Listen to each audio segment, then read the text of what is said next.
It started as many small suburban storms do, with a letter, plain white, folded neatly, and slipped under the doors of every home on Pine Grove Lane. It arrived early one Tuesday morning, just as the sun was crawling lazily over the tops of the houses and the sprinklers were beginning their daily hiss. No one expected anything unusual from it.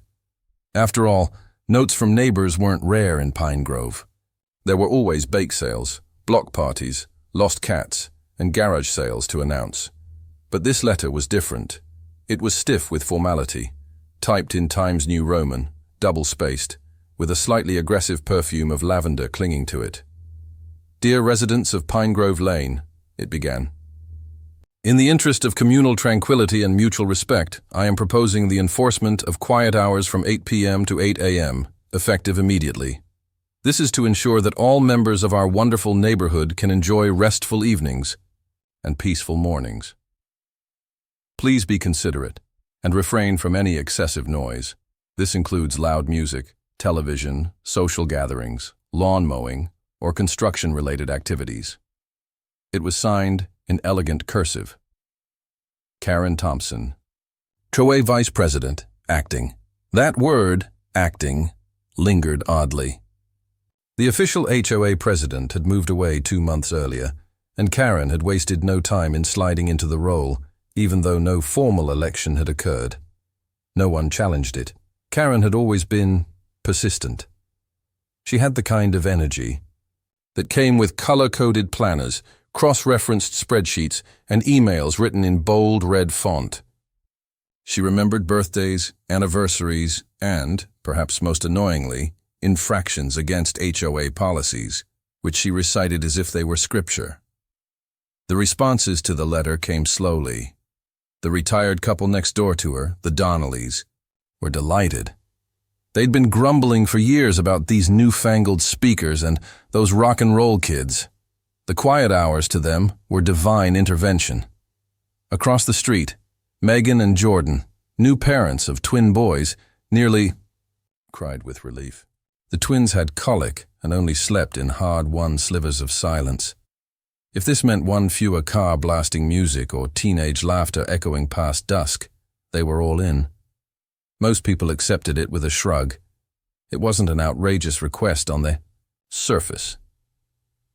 Quiet hours existed in apartment complexes and other suburban pockets. 8 p.m. was a bit early for some, especially in summer, when the air was soft and people liked to grill and chat and let their kids run around catching fireflies. But still, it wasn't unreasonable. Then there were the exceptions. Tyler, from 2 doors down, a 17-year-old with a garage band, bristled. He rolled his eyes so hard he probably saw his own brain. "So, we can't rehearse past 8 now," he muttered, slamming his drumsticks on the kitchen table. His mother, weary from years of noise complaints and Karen-related conflicts, didn't argue. "I'm just saying," he continued, pacing. "She complains about everything. I sneezed last week and got a note. Just follow the rule." His mom replied, rubbing her temples. "We don't need the drama." Karen, for her part, considered the letter a masterpiece of diplomacy. She'd proofread it 3 times, even read it aloud to her cat, Muffin. She imagined the neighborhood, reading her words and nodding with grateful understanding. In her mind, she was not the villain of this story. She was the heroine, the brave soul standing up for serenity and civility. The first night of the new quiet hours passed uneventfully. By 7:59 p.m., the last lawnmower on the block had fallen, silent. Porch lights flickered on. Conversations drifted indoors. Tyler's band, reluctantly, packed up their amps and slunk off to their bedrooms. It was perhaps the quietest night Pine Grove Lane had ever seen. Karen stood on her back porch, hands on her hips, smiling smugly at the hush she had orchestrated. A glass of white wine shimmered in her hand. The wind stirred the edges of her floral robe. She took a deep breath, inhaling the peace like it was her own personal victory. She imagined applause, somewhere, somehow. Maybe a local paper would feature her. Local woman brings harmony to her street. But even as she enjoyed her triumph, the neighbors buzzed behind closed doors. There was something deeply ironic about being told, by Karen, of all people, how to be quiet. This was the woman who held committee meetings on her patio at full volume. The one who once spent 3 days pressure washing her driveway while blasting 80s rock ballads. People remembered that. Karen had always considered herself exempt from the rules, even as she enforced them with frightening dedication. Still, no one spoke out. Not yet. Karen's influence was strong, and no one wanted to become the next subject of one of her sharply worded memos. But Pine Grove Lane wasn't a place that stayed silent forever. The community was too tightly woven, too observant. It only takes one crack in the foundation for the whole structure to shake. And though the quiet hours had begun in order, beneath the surface, something was simmering. Little did they know, the real noise hadn't even started. 2 weekends later, just when the neighborhood was adjusting to its newly enforced quiet hours, something peculiar happened on Pine Grove Lane, something that not even the most imaginative neighbor could have predicted. It began on a Saturday evening with a low hum, almost too faint to notice. The sun was just beginning to dip behind the rooftops, casting a soft orange hue over freshly watered lawns and picket fences. Most of the residents were inside finishing dinner, perhaps watching the evening news or settling in with a book. The streets were still, just as Karen's quiet hour doctrine had intended. Children were inside. The teen band hadn't rehearsed all week. Even the dogs seemed quieter lately. Then the bass dropped. A low, unmistakable thump rolled across the neighborhood like a distant thunderclap. It was followed by another, then another. Within minutes, a strange flickering glow pulsed from behind Karen's house, bouncing off her vinyl siding and illuminating the hedge-lined fences. Colored lights, pink, green, electric blue, flashed in erratic patterns.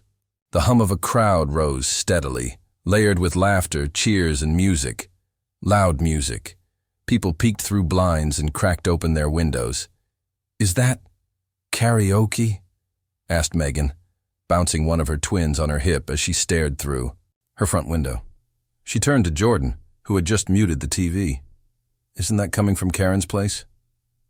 he asked, squinting. Sure enough, the noise was very much coming from Karen's backyard. The side gate stood open. Inside, the usually prim and proper space, home to her beloved bird feeders, potted succulents, and neatly trimmed rose bushes, had transformed into a full-blown party zone. A small stage stood in the middle, complete with 2 speakers, a mic stand, and a makeshift disco ball hanging from an old elm tree. String lights were tangled overhead like a spiderweb of color. Karen stood center stage, hair teased into a voluminous halo, lips painted a shade too red, and sequins glittering like a disco inferno. She gripped the microphone like a pop diver and belted out the chorus to "Total Eclipse of the Heart" with a passion that defied pitch. Residents emerged from their homes, drawn by curiosity, disbelief, and that irresistible force known as suburban gossip. Lawn chairs were dragged to driveways, phones were pulled out, kids ran to the edge of her yard to peer through the bushes. "Is this real?" whispered Mrs. Lewis, who had always sided with Karen on everything, from garden regulations to garbage can etiquette. Mr. Lewis, hearing aid adjusted to catch the beat, nodded slowly. "Real loud, that's what it is." Karen, for her part, was in her element.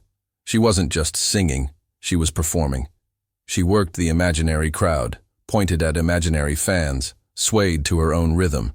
Between songs, she sipped from a bedazzled wine glass filled with what she called her Saturday sanctuary, a suspiciously potent white wine spritzer. Her voice cracked and wavered, but she didn't care. Applause echoed from her small audience of friends, most of whom had clearly enjoyed a few too many drinks themselves. "I thought she said no noise after 8, Tyler muttered from his front steps, arms crossed. He glanced at the clock on his phone. It read 9:43. His mom joined him, sipping tea. "Maybe it's a special occasion?" "She's on her 3rd Celine Dion song," Tyler said. I don't think that counts as special. Down the street, lights flicked on in homes that had hoped for a quiet evening. A baby began to cry. A dog barked wildly at the flashing lights. And yet, the music kept going. Karen's microphone squealed occasionally, but she pressed on. She even encouraged others to sing. A few brave souls from her book club joined her for a rowdy rendition of Dancing Queen. That's when the filming started. At first, it was just a few amused neighbors capturing clips for laughs. But the EETI videos began to circulate. Someone added captions, "Quiet Karen's greatest hits." Another included footage of the letter she had sent just 2 weeks prior, holding it up in one hand while zooming in on the raucous karaoke party behind her. Within hours, the clips were posted to social media. Within a day, they were viral. But that night, the laughter wasn't coming from admiration. It was from disbelief. The same woman who enforced silence like a librarian with a whistle was now screaming into a microphone, breaking every rule she'd so passionately enforced. When? Questioned the next morning by a groggy, sleep-deprived Megan, holding 2 restless twins, Karen simply waved her off. "It was a community bonding event," she said. "You're welcome, by the way. People loved it." Megan stared at her, baffled. It was nearly midnight. Karen smiled over her sunglasses. "Didn't feel like it." That was when the whispers started to grow louder. Community bonding event didn't sound quite right when you weren't invited. And it certainly didn't justify keeping half the neighborhood awake while a tipsy Karen howled through Whitney Houston's greatest hits. By Monday, the neighborhood had split into factions. There were those who found the whole thing hilarious and oddly refreshing. Karen letting loose? Who would have thought? They laughed. But the rest, those with babies, with early shifts, with a basic appreciation for consistency, weren't so amused. At the center of it all stood Karen, oblivious or perhaps uncaring. In her mind, she had given the neighborhood a gift: music, joy, and an unforgettable night. Never mind that it was wrapped in double standards and sealed with noise complaints. But the tide was turning, and Pine Grove Lane was not as quiet as it used to be, not just because of karaoke, but because the silence of compliance was cracking.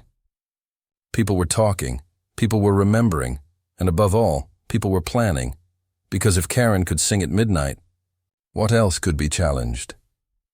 The fallout wasn't immediate.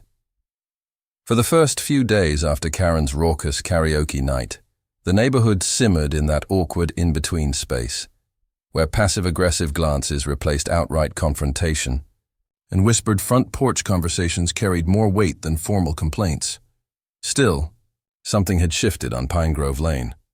It was like someone had nudged a domino, and now everyone was waiting to see how far it would fall.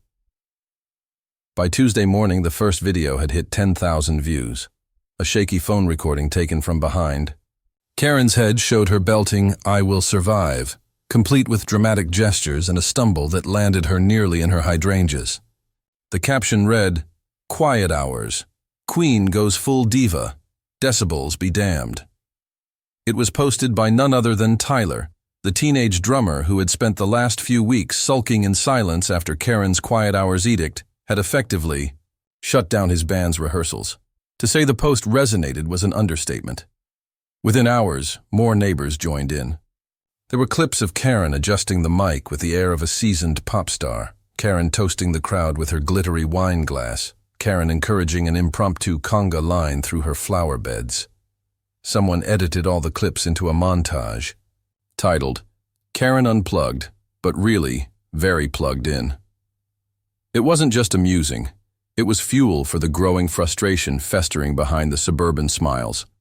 Megan, still running on caffeine and 3 hours of sleep thanks to her twins, being up all night during the karaoke party, was one of the first to speak up, though not directly to Karen. She posted in the neighborhood Facebook group, tactfully titled, "Pine Grove Proud." "Hey everyone, just wondering how folks felt about the quiet hours we were encouraged to follow. Asking because it seems the guidelines might have some flexible interpretations." That was all it took. The comments flooded in. Some were diplomatic. I think quiet hours are great, but consistency is key.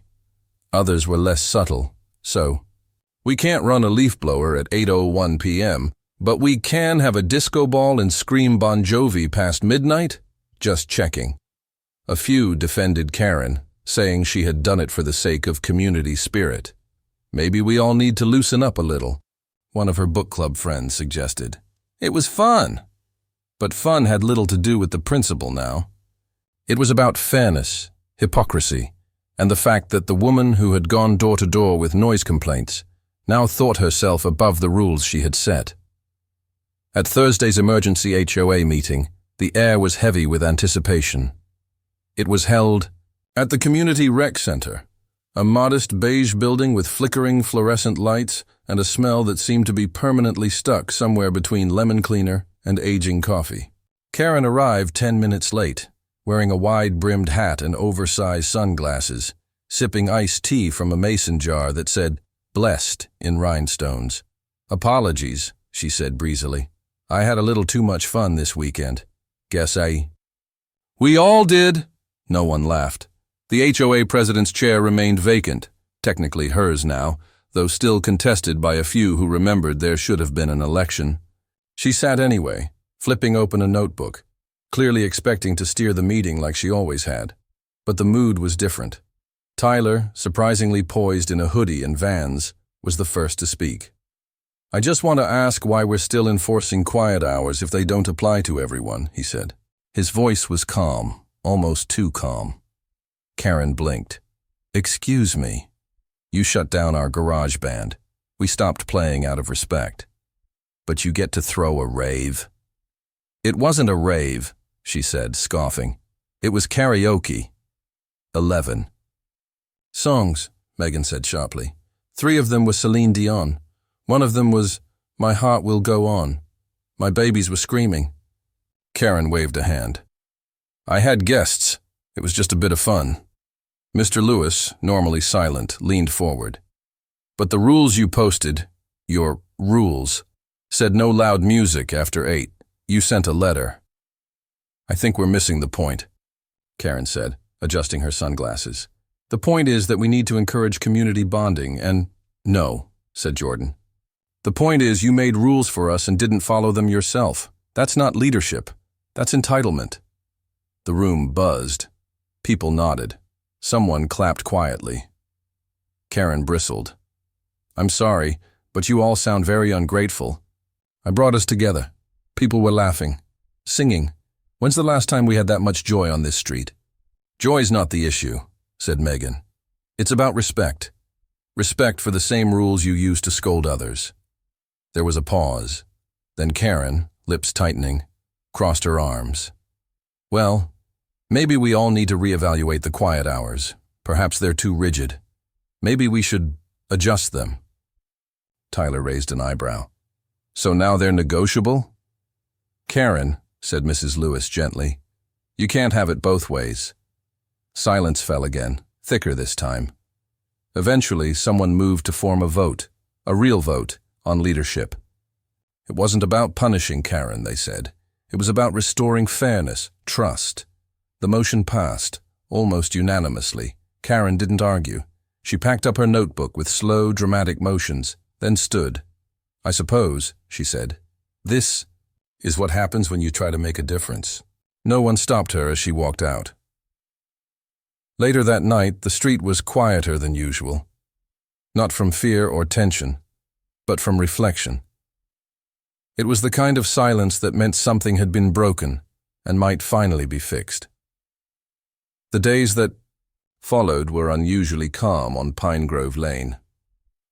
Not the type of hush Karen had once demanded with printed notices and glares over her fence, but a quieter kind, the peace that comes after a storm has passed and everyone is too worn out to stir.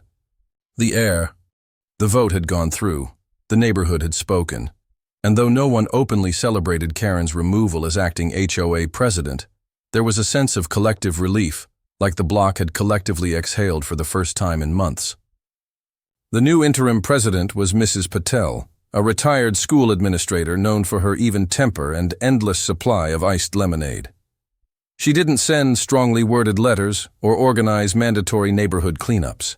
She believed in gentle leadership, the kind that earned respect rather than demanded compliance. The first decision under her watch? A re-evaluation of the quiet hours. It was a thoughtful process. She invited input. She listened. At a backyard forum hosted under a string of paper lanterns and with a cooler of soda cans at the ready, the community came together. Not in protest, but in discussion. People offered compromises. 9 p.m. instead of 8, with exceptions for weekends. A decibel limit instead of a time limit. Grace periods for special occasions. Megan even brought cookies. It wasn't just the rules that changed. It was the energy.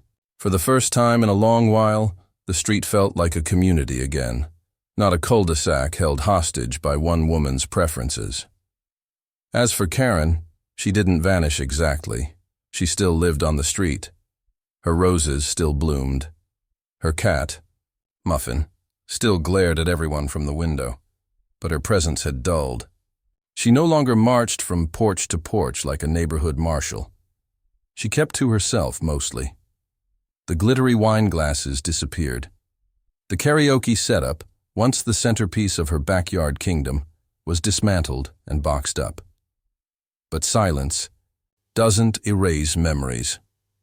The karaoke night lived on, not just as gossip, but as a kind of folklore. Kids joked about it when riding their bikes. Neighbors teased each other with dramatic renditions of "My Heart Will Go On" during block parties. Even Mrs. Lewis once mimed holding a microphone during a book club meeting, and everyone burst out laughing. Yet as humorous as it had become, the event also marked something important. The moment Pine Grove Lane realized it didn't need a self-appointed ruler to tell it how to live. It could find its own balance. One evening, about a month after the infamous karaoke incident, the Donnellys, those sweet retirees who had once praised Karen's letter like it was scripture, hosted a neighborhood dinner in their driveway. Likewise, folding tables were set up. Kids played tag between lawn chairs. Someone brought a Bluetooth speaker and played quiet jazz. Around 8:30, when someone reached to turn the music down, Mrs. Patel smiled and said, "Leave it. I think we're allowed a little joy now." Laughter followed. No one objected. Tyler's band even performed again, this time during a weekend barbecue hosted by the Patels. They weren't perfect, but the applause was real, and the smiles on the neighbors' faces proved that the sound of music, when shared respectfully, could be more healing than disruptive. Karen didn't attend the event, but people said they saw her watching from her window, a faint expression flickering across her face, something that wasn't quite anger or disdain. Maybe it was recognition, or regret. Megan, holding one of her twins on her hip, caught sight of her and lifted her cup in a quiet toast. Karen didn't wave back, but she didn't turn away either. Time softened the edges. Karen became less a figure of irritation and more of a symbol of what happens when someone tries to lead without listening, to rule without fairness, and also of the power of self-awareness, even if it arrives late. One Saturday morning, much later in the summer, Megan heard a knock on her door. She opened it to find Karen, standing awkwardly with a Tupperware container in her hands. "I made lemon bars," she said, "from scratch. Thought your little ones might like some." Megan blinked, stunned. "Oh, thank you. That's kind of you, I figured," Karen added quickly. "Maybe I could come by sometime. If you're having one of those parent things, play dates or whatnot, I could help." Megan didn't know what to say. She glanced down at the twins, who were currently gnawing on the couch cushions. "Sure," she said finally. "You can stop by." Karen nodded and handed her the container. Then, in a voice much smaller than any she had used in a karaoke mic, she said, "I know I messed up. I let it get to my head. The whole HOA thing. I thought I was helping." Megan smiled gently. "We know you meant well. We just needed it to be fair. Karen nodded again, this time more solemnly, and walked back across the street. That afternoon, when the sun dipped and a warm breeze swept over Pine Grove Lane, music floated through the air again. Not loud, not late. Just enough to carry a feeling of connection, the kind that made people pause and smile. And somewhere, maybe behind a window or in a garden or on a front porch, someone sang along, not for attention, not to prove a point, but just for the joy of it, because Pine Grove had found its voice. And this time, everyone got a turn on the mic.